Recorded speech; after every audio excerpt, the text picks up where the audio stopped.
Welcome to the movies, pal. You're from the neighborhood Master Chaos back with another Buy Me a Coffee review. This from a fellow YouTuber. You know him best as Dave Maggot.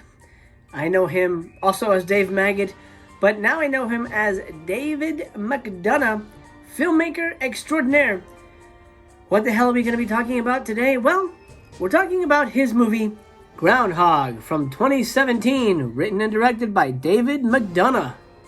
That's right, Dave Maggot is a fellow filmmaker, and I'm happy to know him. I'm happy to know him here on YouTube. I haven't met him in real life, but hopefully we'll remedy that real soon. This is his first movie, so take that with a grain of salt when you're going into Groundhog. This is a first movie. I know my first movie is an experience, and I could talk for hours about the issues in making the film, the difficulty, all that stuff, but you know what? My first movie, The Monster Man, it's a shot on video thing as well, is my favorite movie. It is the one movie I've made that, to my mind, in my heart and my soul, is my perfect movie. I had zero problems when it comes to things like casting and, production, all that crazy crap. Zero problems on that movie. Every subsequent film, issues. But my first movie is special. You'll never forget your first one. And here we have Dave's first movie. Now, right off the bat, I'm going to be honest, there are technical issues, and Dave is well aware of this. It comes with the territory when you're dealing with, we've been talking about regional horror recently, the homegrown horrors box set from Vinegar Syndrome. This fits in with that. When they say, wow, they sure don't make them like they used to. Well, they're talking about Groundhog. This is certainly the kind of movie that I didn't think was being made nowadays, and I'm so glad that energy, that style of filmmaking has not died. Now, what do I mean by that? I mean shot on video movies. Turning it back around to technical aspects, the film does have technical issues, which is, of course, inherent, and that is a problem with every kind of low-budget movie. There's a lot of sound issues. There's a lot of editing issues. There's a lot of camera focus issues. Focus is a bitch on everything. So I'm not going to dock the movie for technical issues because it's stuff that, you sort of have to make leeway for. You have to sort of accept when you're dealing with this type of production value, production level.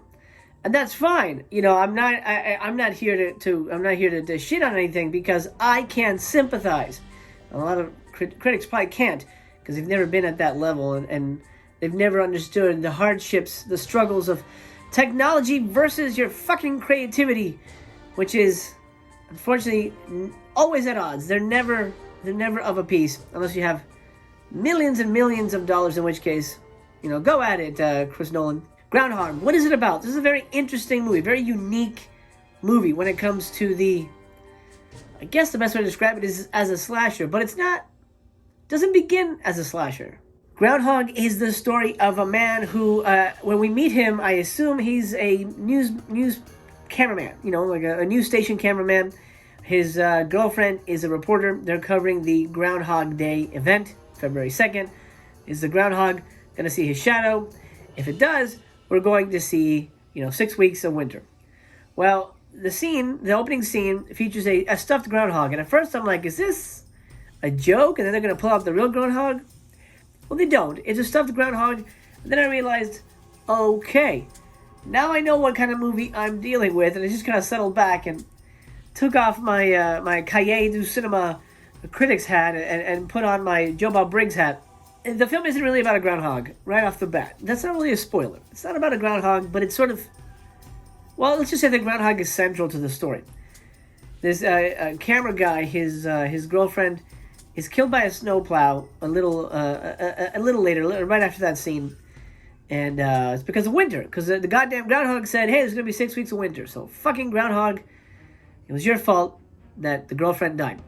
We catch up with our character a couple years later. He's still traumatized. He's taking medication. He's not doing so well. But one day, a couple of friends at work decide to snort his medication, and he snaps. He loses it.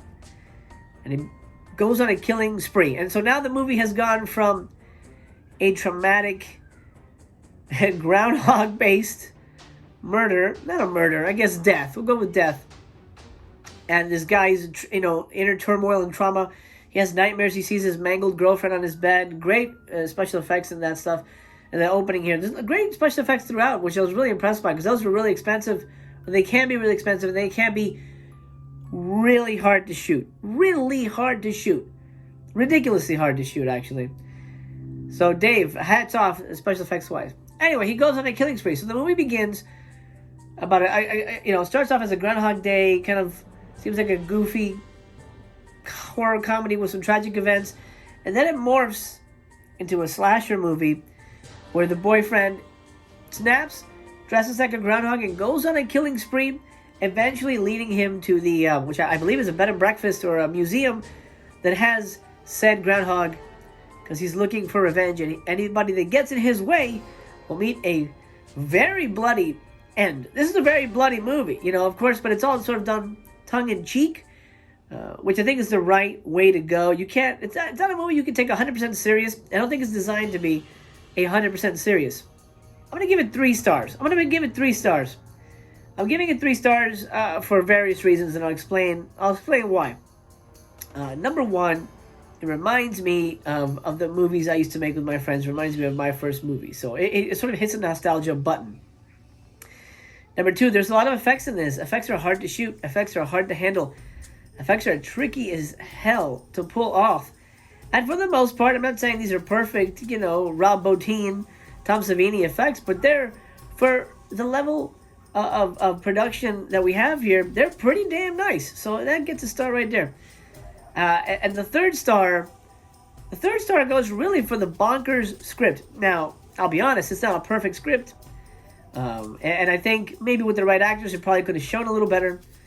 But what I like is the development, how the story goes from traumatized guy to a slasher movie.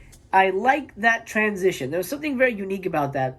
It's not a perfect movie, 100%. And Dave knows, not a perfect movie, not something you could, necessarily put on every weekend.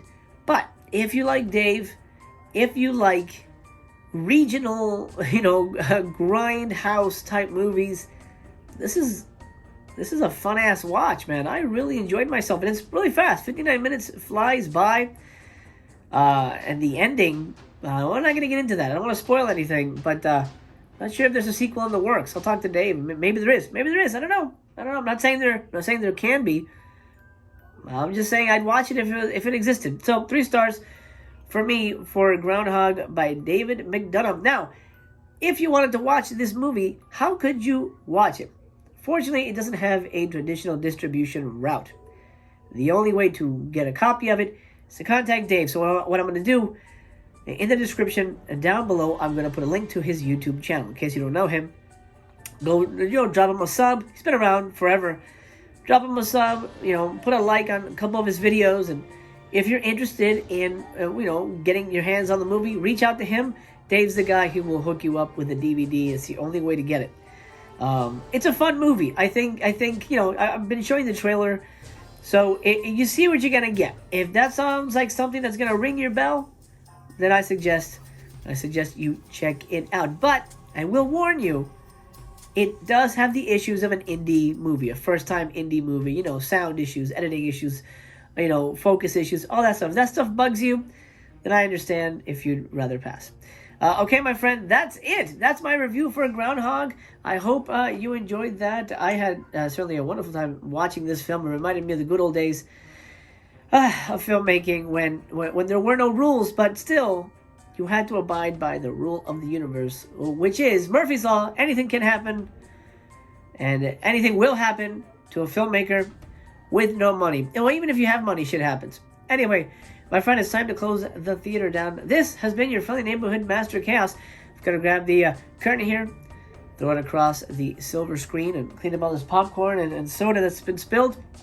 I hope you enjoyed your time in the theater. The theater's closed for now. I'll see you tomorrow.